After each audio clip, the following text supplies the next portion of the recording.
Hello friends, welcome to my YouTube channel. कैसे हो आप सभी लोग? आशा करती हूँ कि आप सभी लोग बहुत अच्छे होंगे। आज हम लोग क्लास 7th की एनसीईआरटी हिस्ट्री का चैप्टर नंबर 5 पढ़ेंगे। यह चैप्टर भी आपके एग्जाम के लिए बहुत ही इंपॉर्टेंट है, तो वीडियो को ध्यान से देखिएगा। वीडियो में आगे बढ़ने से पहले यदि आप हमारे चैनल पर नए हैं तो चैनल को सब्सक्राइब करके वीडियो को लाइक कर दीजिए। वीडियो को अपने दोस्तों के साथ शेयर कर दीजिए जो सीटेट पेपर 2 की तैयारी कर रहे हैं। बेल आइकन को प्रेस कर लीजिएगा ताकि मैं जब भी कोई नया वीडियो अपलोड करूँ आपको तुरंत नोटिफिकेशन मिल सके। तो देर न करते हुए आपके उज्जवल भविष्य की कामना के साथ वीडियो को स्टार्ट करते हैं। आज के हमारे चैप्टर का नाम है जनजातियां, खानाबदोश और एक जगह बसे हुए समुदाय। जैसा कि चैप्टर के नाम से ही क्लियर है कि आज हम मध्यकालीन भारत में जनजातियों, खानाबदोश समूह का जो विकास हो रहा था उसके बारे में पढ़ेंगे। तो चलिए अपने चैप्टर की शुरुआत करते हैं। अध्याय 2, 3 और 4 में आपने देखा कि किस प्रकार राज्यों का उत्थान और पतन हुआ। इस उठापटक के बीच ही कलाओं, दस्तकारियों और उत्पादक गतिविधियों की नई किस्में शहरों और गांवों में फल फूल रही थी। चैप्टर 2, 3 और 4 में हमने पढ़ा था कि किस प्रकार राज्यों का उत्थान और पतन हुआ था, और इसी उत्थान पतन के बीच क्या हुआ कि कलाओं, दस्तकारियों और उत्पादक गतिविधियों की नई नई किस्में शहरों और गाँवों में विकसित होने लगी थी। एक लंबे अंतराल में कई महत्वपूर्ण राजनैतिक, सामाजिक और आर्थिक परिवर्तन हुए, लेकिन सामाजिक परिवर्तन हर जगह एक समान नहीं थे, क्योंकि अलग अलग किस्म के समाज अलग अलग तरीकों से विकसित हुए। ऐसा कैसे और क्यों हुआ यह समझना महत्वपूर्ण है। यह जो परिवर्तन हो रहा था, यह जो परिवर्तन देखने को मिल रहा था, इसके लिए एक लंबा समय लगा था, और इस लंबे समय के अंतराल बहुत महत्वपूर्ण राजनीतिक, सामाजिक और आर्थिक परिवर्तन हुए थे। लेकिन जो सामाजिक परिवर्तन था वह हर जगह एक समान नहीं देखने को मिल रहा था, क्योंकि समाज जो था, अलग अलग समाज अलग अलग तरीके से, अलग अलग किस्म से विकसित हो रहे थे। और ऐसा क्यों हो रहा था इसी को हम इस चैप्टर में पढ़ेंगे। इस उपमहाद्वीप के बड़े हिस्से में समाज वर्ण के नियमानुसार पहले से ही विभाजित था। हमने, अगर आपको याद होगा तो हमने क्लास 6 की जो हिस्ट्री पढ़ी थी उसमें ही हमने पढ़ा था कि जो उस टाइम पे समाज था वो 4 वर्णों में विभाजित था: ब्राह्मण, क्षत्रिय, वैश्य और शूद्र। तो पहले से ही यह वर्ण विभाजन चल रहा था। ब्राह्मणों द्वारा सुझाए गए ये नियम बड़े बड़े राज्यों के राजाओं द्वारा स्वीकार किए गए थे। ब्राह्मणों ने जो ये वर्ण व्यवस्था बनाई थी इसे बड़े बड़े राजा भी स्वीकार करते थे। इससे ऊंच नीच तथा अमीर और गरीब के बीच का फासला बढ़ा, और इस वर्ण व्यवस्था के कारण क्या हुआ कि ऊंच और नीच और तथा अमीर और गरीब के बीच फासला बहुत अधिक बढ़ गया। दिल्ली के सुल्तानों और मुगलों के काल में श्रेणीबद्ध समाज ज़्यादा जटिल हो गया। दिल्ली के जो सुल्तान हुए और मुगल काल के समय क्या हुआ, ये जो श्रेणीबद्ध व्यवस्था थी, जो वर्ण व्यवस्था थी, यह और भी अधिक कठिन हो गया। बढ़ते हैं आगे। बड़े शहरों से परे जनजातीय समाज। अब हम पढ़ेंगे कि जो बड़े बड़े शहर थे उससे अलग जनजातीय समाज किस प्रकार की थी। अलबत्ता दूसरे तरह के समाज भी उस समय मौजूद थे। उपमहाद्वीप के कई समाज ब्राह्मणों द्वारा सुझाए गए सामाजिक नियमों और कर्मकांडों को नहीं मानते थे, और ना ही वे कई असमान वर्गों में विभाजित थे। अक्सर ऐसे समाजों को जनजातियाँ कहा जाता था। उस टाइम पे इन शहरों से अलग अलबत्ता एक जनजातीय समाज थी जो कि दूसरे तरह की समाज थी, और यह समाज ब्राह्मण द्वारा जो वर्ण व्यवस्था बनाई गई थी उसे, उन नियमों को नहीं मानती थी, और ना ही ब्राह्मणों के कर्मकांडों को स्वीकार करती थी। और ये समाज कई असमान वर्गों में भी विभाजित नहीं थी, इसलिए इसे क्या कहा जाता था? जनजातियां कहा जाता था। प्रत्येक जनजाति के सदस्य नातेदारी के बंधन से जुड़े होते थे। कई जनजातियां खेती से अपना जीविकोपार्जन करती थी। कुछ दूसरी जनजातियों के लोग शिकारी, संग्राहक या पशुपालक थे। ये जो जनजाति के सदस्य होते थे ये रिश्तेदारी के बंधन से जुड़े होते थे। इनमें से कई जनजातियां खेती करके अपना जीविकोपार्जन करती थी, अपना जीवन यापन करती थी, और कुछ दूसरी जनजातियों के जो लोग होते थे वे शिकारी, संग्राहक या फिर पशुपालक होते थे। प्रायः वे अपने निवास स्थान के प्राकृतिक संसाधनों का पूरा इस्तेमाल करने के लिए इन गतिविधियों का मिलाजुला रूप अपनाते थे। कुछ जनजातियां खानाबदोश थी और वे एक जगह से दूसरी जगह घूमती रहती थी।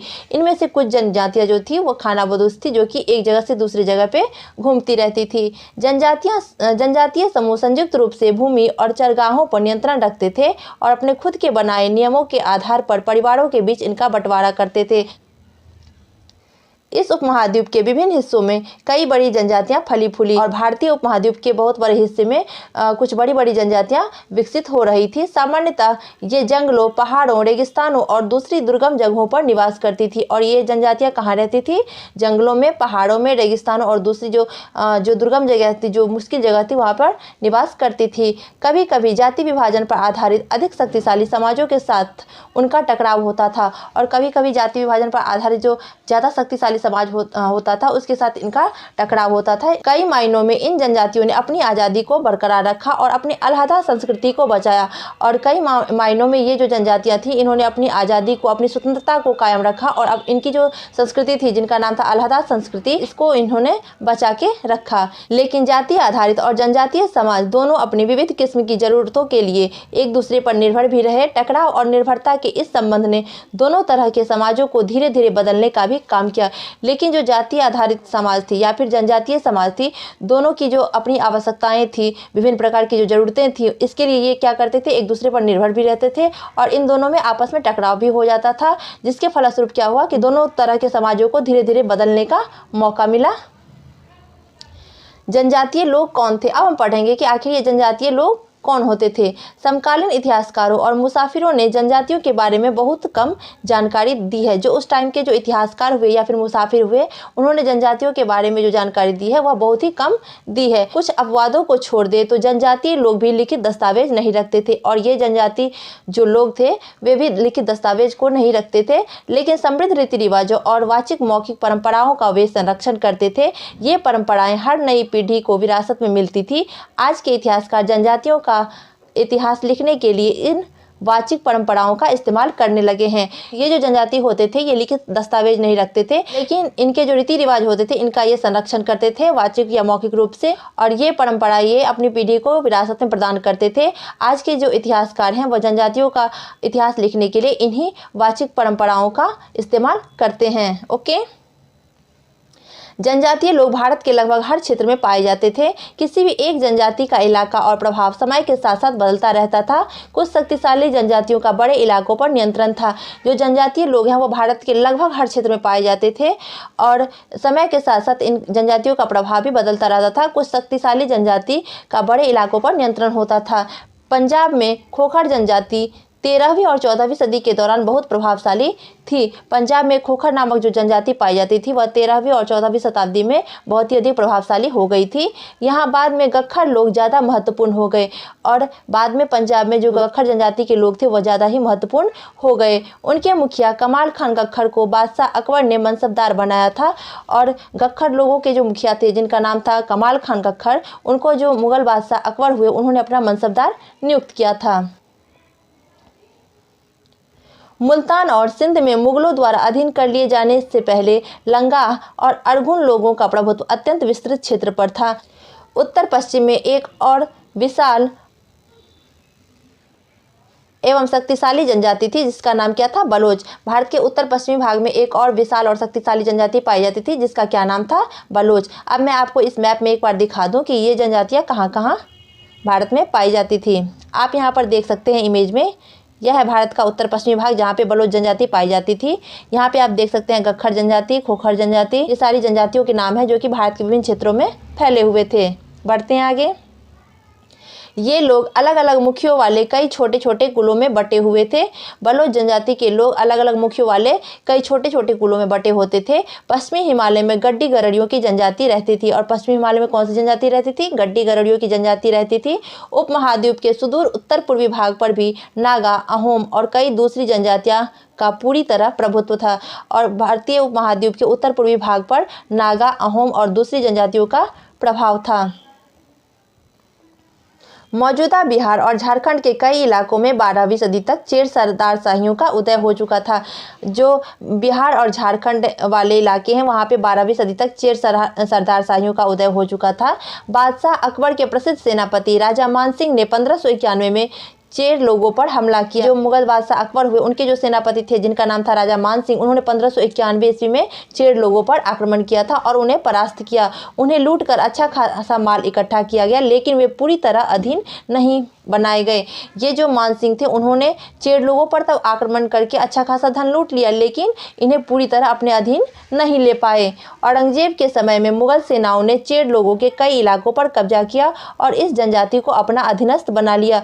लेकिन औरंगजेब के शासनकाल में मुगल सेनाओं ने चेर लोगों पर पुनः आक्रमण किया और इनके कई किलों पर कब्जा कर लिया और चेर जनजाति को अपने अधिकार में ले लिया।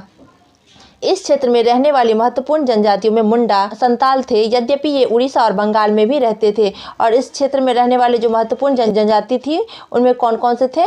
मुंडा और संताल थे। लेकिन ये मुंडा और संताल जो जनजातियां थी वह उड़ीसा और बंगाल में भी पाए जाते थे। यहाँ पे कुल के बारे में दिया गया है कि कुल आखिर किसे कहते हैं। परिवारों या घरों के एक ऐसे समूह को कुल कहते हैं जो एक ही पूर्वज की संतान होने का दावा करते हैं। जनजातीय संगठन प्रायः नातेदारी या कुल संबंधी निष्ठा पर आधारित होते हैं। कुल किसे कहते हैं? मान के चलिए कि परदादा हुए, फिर उसके बाद दादाजी हुए, फिर उसके बाद पापा हुए, फिर उसके बाद हम हुए। तो ये जो परदादा हुए हमारे, वो हमारे पूर्वज हुए। और हम किनके कुल के हुए? अपने परदादा के कुल के हुए। तो अब आप समझ गए होंगे कि कुल किसे कहते हैं। बढ़ते हैं आगे। यहाँ पर आप देख सकते हैं, यहाँ पे भील लोग रात में हिरण का शिकार कर रहे हैं। कर्नाटक और महाराष्ट्र की पहाड़ियाँ कोली, बेराद तथा कई दूसरी जनजातियों के निवास स्थान थे। कर्नाटक और महाराष्ट्र की जो पहाड़ियाँ थी वहाँ पे कोली, बेराद तथा कई दूसरी प्रकार की जनजातियाँ रहती थी। कोली लोग गुजरात के कई इलाकों में भी रहते थे और ये जो कोली जनजातियाँ थी वह गुजरात के कई इलाकों में भी रहते थे। कुछ और दक्षिण में कोडागा, वेतर, मारवाड़ और दूसरी जनजातियों की विशाल आबादी थी। और दक्षिण में कोडागा, वेतर, मारवाड़ तथा दूसरी जनजातियों की विशाल आबादी रहती थी।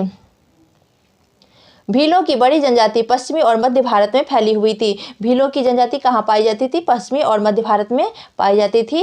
16वीं सदी का अंत आते आते उनमें से कई एक जगह बसे हुए खेतीहर और यहाँ तक कि जमींदार बन चुके थे। और 16वीं सदी तक आते आते क्या हुआ कि जो भील जनजाति के लोग थे उनमें से कई लोग ऐसे थे जो कि एक जगह बसे हुए खेतीहर और जमींदार बन गए थे। तब भी भीलों के कई कुल शिकारी संग्राहक बने रहे। मौजूदा छत्तीसगढ़, मध्य प्रदेश, महाराष्ट्र और आंध्र प्रदेश में गोंड लोग बड़ी तादाद में फैले हुए थे।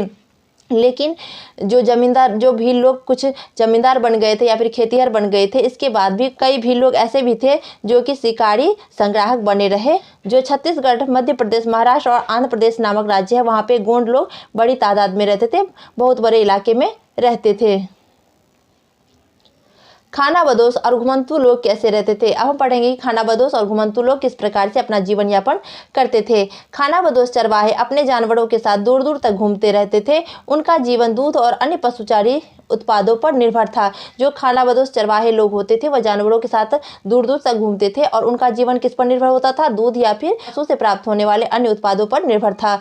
वे खेतीहर गृहस्थों से अनाज, कपड़े, बर्तन और ऐसी ही चीज़ों के लिए ऊन, घी इत्यादि का विनिमय भी करते थे। और ये खानाबदोश चरवाहे लोग क्या करते थे?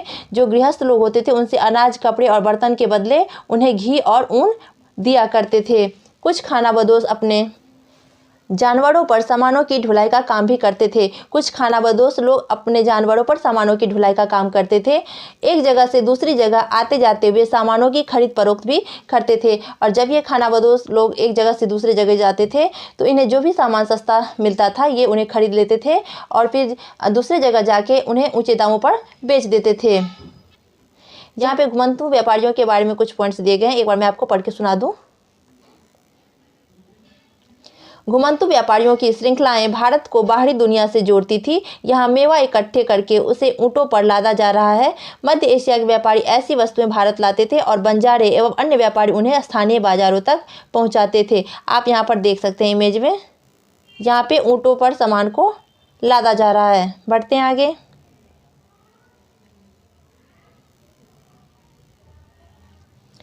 बंजारा लोग सबसे महत्वपूर्ण व्यापारी खानाबदोश थे। बंजारा लोग में सबसे महत्वपूर्ण व्यापारी कौन होते थे? खानाबदोश होते थे। उनका कारवा टांडा कहलाता था। खानाबदोश व्यापारियों का कारवा क्या कहलाता था? टांडा कहलाता था। सुल्तान अलाउद्दीन खिलजी बंजारों का ही इस्तेमाल नगर के बाजारों तक अनाज की ढुलाई करने के लिए करते थे। जो सुल्तान अलाउद्दीन खिलजी हुए वे नगर तक जो अनाज की ढुलाई करते थे वो किनके माध्यम से करते थे? बंजारों के माध्यम से करते थे। बादशाह जहांगीर ने अपने संस्मरणों में लिखा है कि बंजारे विभिन्न इलाकों में अपने बैलों पर अनाज ले जाकर शहरों में बेचते थे। सैन्य अभियानों के दौरान वे मुगल सेना के लिए खाद्यान्नों की ढुलाई का काम करते थे। किसी भी विशाल सेना के लिए 1 लाख बैल अनाज ढोते होंगे, और किसी भी विशाल सेना के लिए कितने बैल अनाज ढोते थे? लगभग 1 लाख बैल अनाज ढोते थे। यहाँ पे खानाबदोश और भ्रमणशील समूह के बारे में कुछ पॉइंट्स दिए गए हैं। खानाबदोश घुमंतु लोग होते हैं। उनमें से कई पशुचारी होते हैं जो अपनी रेवर और पशु वृंद के साथ एक चारागाह से दूसरे चारागाह घूमते रहते हैं। खानाबदोश कौन लोग होते हैं? घुमंतु लोग होते हैं। और उनमें से कई पशुचारी होते हैं जो कि अपने रेवर और पशु वृंद के साथ एक चारागाह से दूसरे चारागाह घूमते रहते हैं। इसी तरह दस्तकर, फेरी वाले और नृतक, गायक एवं अन्य अपना काम धंधा करते करते एक जगह से दूसरी जगह की यात्रा पर रहते हैं। खानाबदोश और भ्रमणशील समूह दोनों अक्सर उस जगह लौट कर आते हैं जहां उन्होंने पिछले साल दौरा किया था। खानाबदोश और भ्रमणशील समूह क्या करते थे? अक्सर उसी जगह लौट कर आते थे जहां उन्होंने अपनी यात्रा शुरू की थी। यहाँ बंजारे के बारे में बताया गया है। 17वीं सदी के आरंभ में भारत आने वाले एक अंग्रेज व्यापारी पीटर मंडी ने बंजारों का वर्णन किया। 17वीं सदी के आरंभ में भारत जो अंग्रेज व्यापारी आए थे जिनका नाम था पीटर मंडी, बंजारों का जो वर्णन किया है वो यहाँ पर दिया गया। वह हमारी मुलाकात बंजारों की एक टांडा से हुई जिसमें 14,000 बैल थे। सारे पशु गेहूं, चावल और जैसे अनाजों से लदे हुए थे। ये बंजारे लोग अपनी पूरी घर गृहस्थी, बीवी और बच्चे अपने साथ लेकर चलते हैं। एक टांडा में कई परिवार होते हैं। उनके जीने का तरीका उन भारवाहकों से मिलता जुलता है जो लगातार एक जगह से दूसरी जगह जाते रहते हैं। गाय बैल उनके अपने होते हैं। कई बार वे सौदागर के द्वारा भाड़े पर नियुक्त किए जाते हैं, लेकिन ज़्यादातर वे सौदागर होते हैं। अनाज जहाँ सस्ता उपलब्ध है वहाँ से वे खरीदते हैं और उस जगह ले जाते हैं जहाँ वह महंगा है। वहां से वे फिर ऐसी चीजें लाद लेते हैं जो किसी और जगह मुनाफे के साथ बेची जा सकती है। टांडा में 6 से 700 लोग रह सकते हैं। वे एक दिन में 6 या 7 मील से ज़्यादा सफ़र नहीं करते। यहाँ तक कि ठंडे मौसम में भी अपने गाय बैलों पर से सामान उतारने के बाद वे उन्हें चढ़ने के लिए खुला छोड़ देते हैं, क्योंकि यहाँ ज़मीन पर्याप्त है और उन्हें रोकने वाला कोई नहीं। यहाँ पर बंजारों का वर्णन किया गया जो मैंने आपको एक बार पढ़ के सुना दिया है।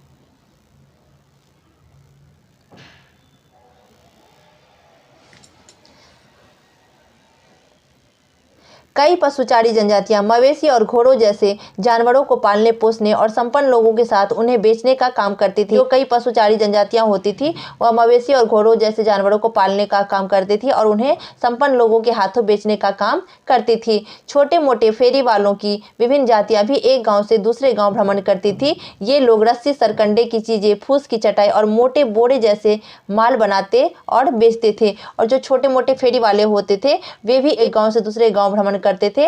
और ये फेरी वाले क्या क्या बनाते थे? छोटी मोटी चीजें बनाते थे, जिनमें कि रस्सी हुआ, सरकंडे हुआ, फूस की चटाई हुई और मोटे बोरे जैसे चीजें ये लोग बनाते थे और उन्हें बेचते थे। कभी कभी भिक्षुक लोग भी घुमंतु सौदागरों का काम करते थे। नर्तकों, गायकों और अन्य तमाशबीनों की भी जातियां थीं जो विभिन्न नगरों और गांवों में कमाई के लिए अपनी कला का प्रदर्शन करती थी। कभी कभी भिक्षुक लोग भी घुमंतु सौदागरों का काम करते थे।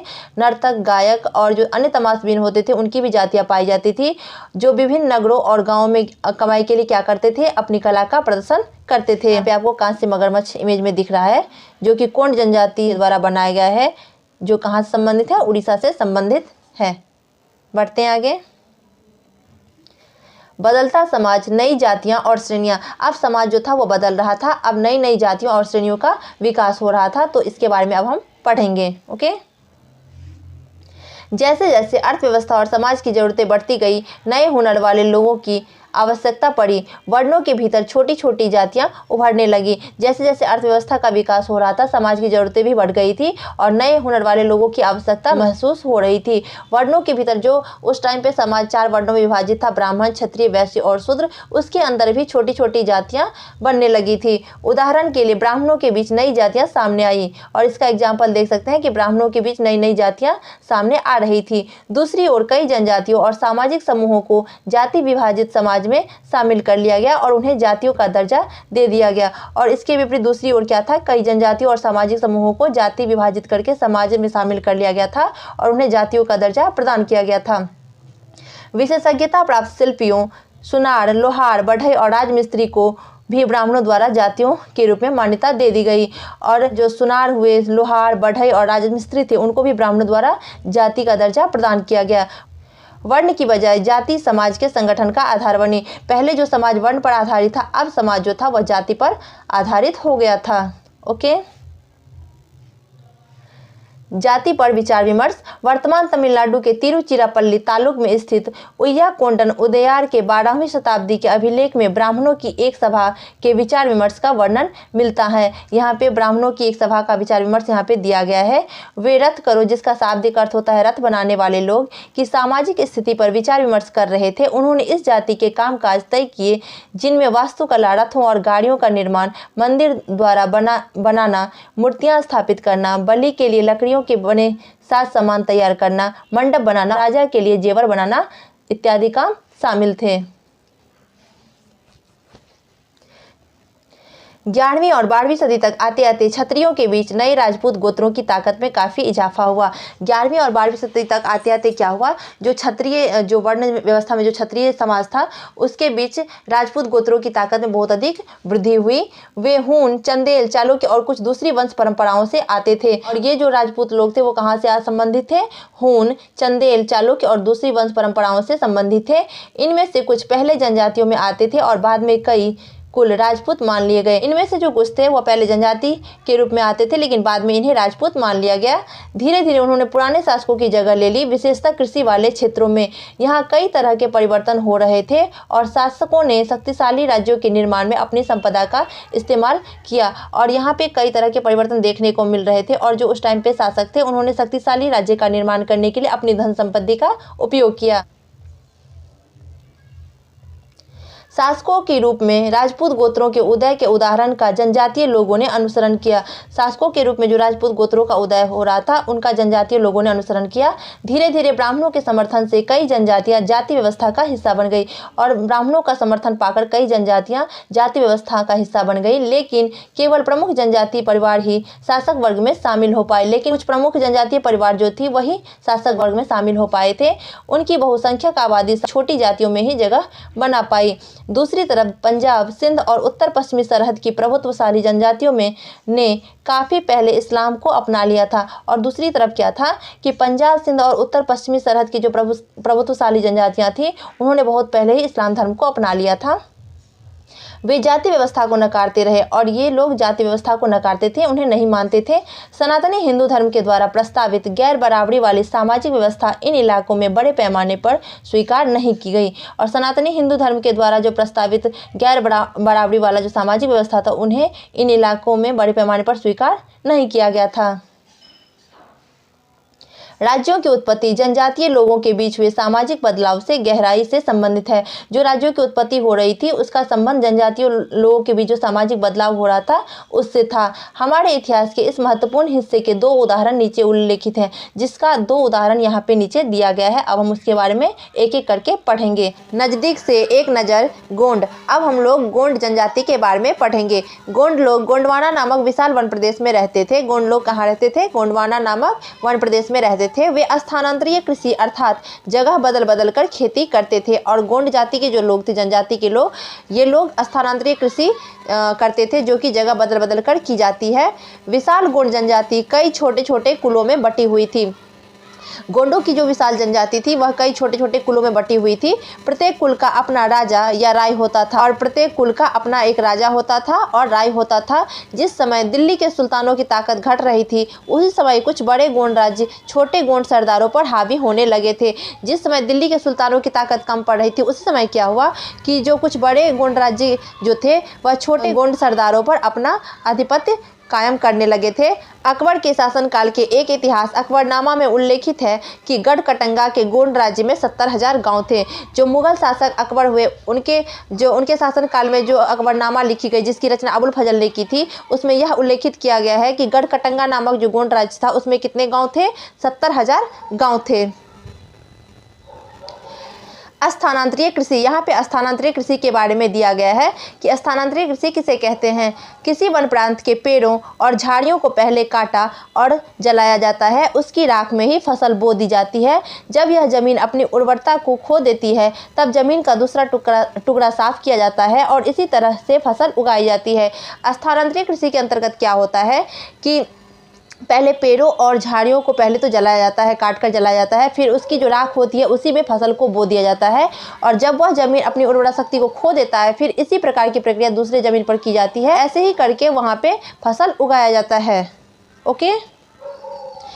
इन राज्यों की प्रशासनिक व्यवस्था केंद्रीकृत हो रही थी। राज्य गढ़ों में विभाजित थे। हर गढ़ किसी खास गोंड कुल के नियंत्रण में था और इन राज्यों की जो प्रशासनिक व्यवस्था थी वह केंद्रीकृत हो रही थी। राज्य जो था वह गढ़ों में विभक्त था और हर गढ़ किसी खास गोंड कुल के नियंत्रण में होता था।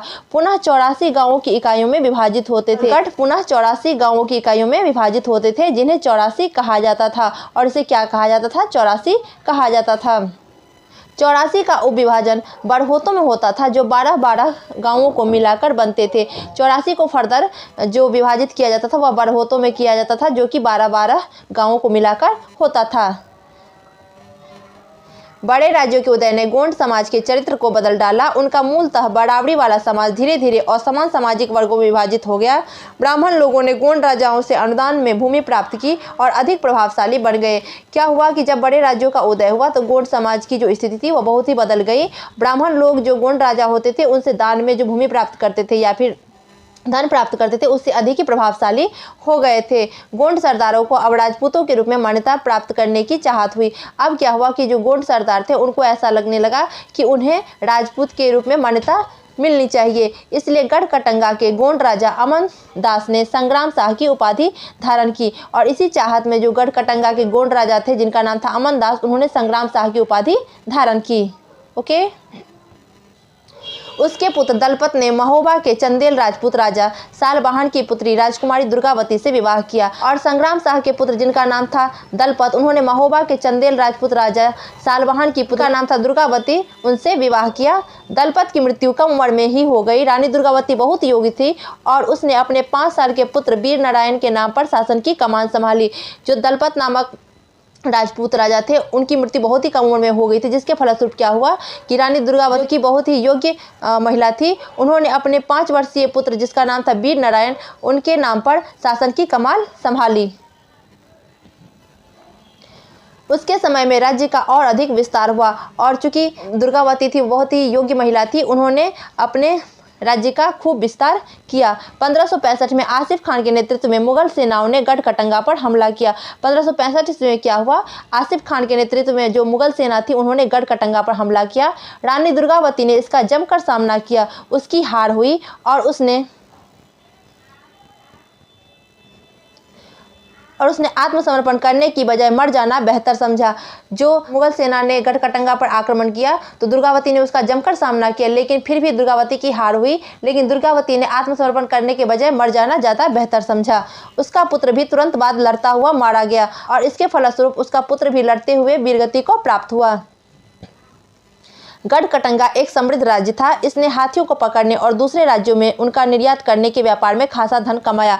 यहाँ पे गढ़कटंगा राज्य के बारे में बताया गया है कि यह राज्य किस प्रकार की थी। गढ़कटंगा राज्य एक समृद्ध राज्य था और गढ़कटंगा राज्य ने हाथियों को पकड़ने और दूसरे राज्यों में हाथियों को बेचकर बहुत अधिक धन कमाया था। जब मुगलों ने गोंडों को हराया तो उन्होंने लूट में बेशकीमती सिक्के और हाथी बहुतायत में हथिया ले। जब मुगलों ने गोंडों को हराया तो उन्होंने गढ़कटंगा नामक राज्य से बहुत सारे हाथी और बेशकीमती सिक्के को अपने साथ ले गए। उन्होंने राज्य का एक भाग अपने कब्जे में ले लिया और शेष वीर नारायण के चाचा चंदर शाह को दे दिया। और मुगलों ने जब गढ़कटंगा पर विजय प्राप्त की तो उन्होंने गढ़कटंगा राज्य का एक भाग तो अपने कब्जे में ले लिया और शेष भाग वीर नारायण के जो चाचा थे जिनका नाम था चंदर शाह, उनको दे दिया। गढ़कटंगा के पतन के बावजूद गोंड राज्य कुछ समय तक चलता रहा, लेकिन वे काफ़ी कमज़ोर हो गए और बाद में अधिक शक्तिशाली बुंदेलों और मराठों के खिलाफ उनके संघर्ष असफल रहे। गढ़कटंगा के पतन के बावजूद भी गोंड राज्य कुछ समय तक तो चलता रहा, लेकिन वे काफ़ी कमज़ोर हो गए थे और बाद में जो अधिक शक्तिशाली बुंदेल और मराठा शासक हुए उनके खिलाफ उनके संघर्ष जो थे, गढ़कटंगा के जो संघर्ष थे, गोंडों के जो संघर्ष थे, वह असफल रहा। अहोम। अब हम दूसरा उदाहरण देखेंगे अहोम जनजाति के बारे में। ओके। अहोम लोग मौजूदा म्यांमार से आकर 13वीं सदी में ब्रह्मपुत्र घाटी में आ बसे। उन्होंने भूस्वामी लोगों की पुरानी राजनीतिक व्यवस्था का दमन करके नए राज्य की स्थापना की।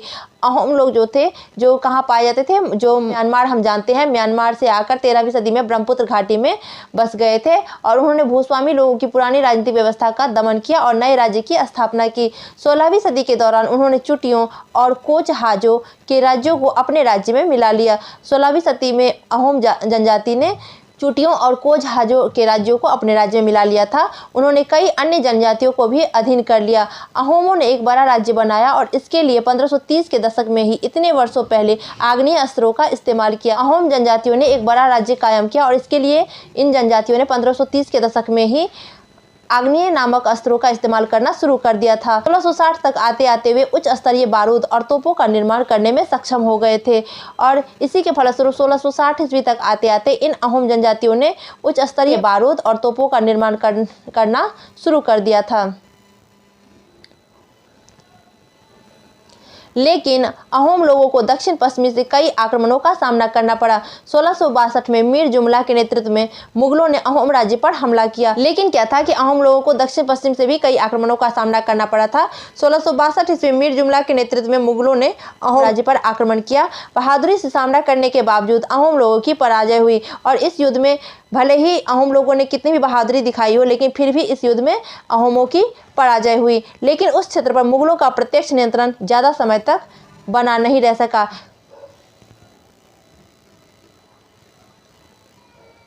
अहोम राज्य बेगार पर निर्भर था। राज्य के लिए जिन लोगों से जबरन काम लिया जाता था वे पाइक कहलाते थे। अहोम राज्य जो था वह बेगार पर निर्भर था और राज्य के लिए जिन लोगों से जबरदस्ती काम लिया जाता था वे लोग क्या कहलाते थे? पाइक कहलाते थे। अहोम राज्य में एक जनगणना की गई थी। प्रत्येक गांव को अपनी बारी आने पर निश्चित संख्या में पाइक भेजने होते थे। अहोम नामक जो राज्य था वहाँ पे एक जनगणना की गई थी जिसमें प्रत्येक गाँव को अपनी बारी आने पर निश्चित संख्या में पाइक भेजना होता था। इसके लिए जनगणना के बाद सघन आबादी वाले इलाकों से कम आबादी वाले इलाकों में लोगों को स्थानांतरित किया गया था। इस प्रकार अहोम कुल टूट गया और इस प्रकार क्या हुआ? अहोम जो कुल था वह टूट गया, बिखर गया। 18वीं शताब्दी का पूर्वार्ध पूरा होते होते प्रशासन खासा केंद्रीकृत हो चुका था। लगभग सभी वयस्क पुरुष युद्ध के दौरान सेना में अपनी सेनाएं प्रदान करते थे। लगभग जितने भी वयस्क पुरुष होते थे वह युद्ध के दौरान अपनी सेवाएं प्रदान करते थे। दूसरे समय में वे बांध, सिंचाई व्यवस्था इत्यादि के निर्माण या अन्य सार्वजनिक कार्यों में जुटे रहते थे। अहोम लोग चावल की खेती के नए तरीके भी अमल में लाए। जो अहोम लोग थे वे लोग सेना में तो अपनी सेवा प्रदान करते थे, लेकिन बाकी समय में वे क्या करते थे? बांध, सिंचाई व्यवस्था या फिर अन्य सार्वजनिक कार्य किया करते थे। अहोम लोग चावल की खेती के भी नए तरीके प्रयोग में लाए। कान के आभूषण, कवोई नागा जनजाति, मणिपुर। आप यहाँ पर देख सकते हैं इमेज में, यह कान के आभूषण है जो कि कवोई नागा जनजाति द्वारा पहना जाता था और यह जनजाति कहाँ पाई जाती थी? मणिपुर में। बढ़ते हैं आगे। अहोम समाज कुलों में विभाजित था जिन्हें खेल कहा जाता था। अहोम समाज किस में विभाजित था? कुलों में, और उसे क्या कहा जाता था? खेल कहा जाता था। वहाँ दस्तकारों की बहुत कम जातियाँ थी, इसलिए अहोम क्षेत्र में दस्तकार निकटवर्ती क्षेत्रों से आए थे। चूँकि अहोम जो राज्य था वहाँ पे बहुत कम दस्तकारों की जातियाँ पाई जाती थी, इसलिए अहोम क्षेत्र में दस्तकार कहाँ से आते थे? निकटवर्ती क्षेत्रों से आते थे, निकट के क्षेत्रों से आते थे। एक खेल के नियंत्रण में प्रायः कई गांव होते थे। एक खेल के नियंत्रण में कई गांव आते थे। किसान को अपने ग्राम समुदाय के द्वारा जमीन दी जाती थी। समुदाय की सहमति के बगैर राजा तक इसे वापस नहीं ले सकता था। शुरुआत में अहोम लोग अपने जनजातीय देवताओं की उपासना करते थे, लेकिन 17वीं सदी के पूर्वार्ध में ब्राह्मणों के प्रभाव में बढ़ोतरी हुई। मंदिरों और ब्राह्मणों को राजा के द्वारा भूमि अनुदान में दी गई। शुरुआत में क्या था कि अहोम लोग अपने जनजाति के देवी देवताओं की उपासना करते थे, उनकी पूजा करते थे, लेकिन 17वीं सदी में क्या हुआ कि ब्राह्मणों के प्रभाव में बहुत अधिक वृद्धि हुई। मंदिरों और ब्राह्मणों को राजा के द्वारा भूमि अनुदान में दी जाती थी। शिव सिंह के काल में हिंदू धर्म वहाँ का प्रधान धर्म बन गया था और शिव सिंह के शासन काल में क्या हुआ कि अहोम राज्य में हिंदू धर्म जो था वह प्रधान धर्म बन गया था। लेकिन अहोम राजाओं ने हिंदू धर्म को अपनाने के बाद अपनी पारंपरिक आस्थाओं को पूरी तरह से नहीं छोड़ा था। लेकिन अहोम राजाओं ने हिंदू धर्म को अपना लेने के बाद भी अपनी जो पारंपरिक आस्था थी, उनकी जो पुरानी आस्था थी, उसे अभी तक नहीं छोड़ा था। अहोम समाज एक अत्यंत परिष्कृत समाज था। कवियों और विद्वानों को अनुदान में जमीन दी जाती थी। नाट्य कर्म को प्रोत्साहन दिया जाता था। संस्कृत की महत्वपूर्ण कृतियों का स्थानीय भाषा में अनुवाद किया गया था। बुरंजी नामक ऐतिहासिक कृतियों को पहले अहोम भाषा में और फिर असमिया में लिखा गया था। अहोम समाज जो था वह एक अत्यंत परिष्कृत समाज था, व्यवस्थित समाज था। यहाँ पे कवियों और विद्वानों को अनुदान में या फिर दान में भूमि दी जाती थी। नाट्य कर्म को प्रोत्साहित किया जाता था। संस्कृत की महत्वपूर्ण कृतियों का स्थानीय भाषा में अनुवाद किया जाता था और बुरंजी नामक जो ऐतिहासिक कृति है उसको पहले अहोम भाषा में लिखा गया था और फिर उसे असमिया भाषा में अनुवाद किया गया था।